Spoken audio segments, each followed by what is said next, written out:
రాష్ట్ర వ్యాప్తంగా ప్రభుత్వం నామినేటెడ్ పదవులకు శుభం కార్డు పలకడంతో టీడీపీలో కష్టపడ్డ నాయకులకు నామినేటెడ్ పోస్టులకు ఎంపిక చేశారు.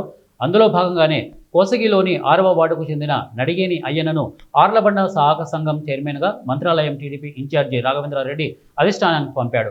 అధిష్టానం కూడా నడిగేని అయ్యన్నకు గ్రీన్ సిగ్నల్ ఇవ్వడంతో నేడు ఆర్లబండ సహకారం సంఘం సిబ్బంది హరి, హేమంత్ కుమార్ ఆధ్వర్యంలో చైర్మన్గా నడిగేని అయ్యన్నను, డైరెక్టర్గా కందుకూరు గ్రామానికి చెందిన కురువ అయ్యన్న, జంపాపురం గ్రామానికి చెందిన చిదానందలు బాధ్యతలు చేపట్టారు.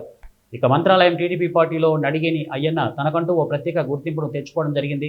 గతంలో పాలకుర్తి తిక్కారెడ్డి వెంబడి నుంచి ఇప్పటి రాఘవేంద్రారెడ్డి వరకు టీడీపీ పార్టీ అడుగుజాడలో నడుస్తున్నారు.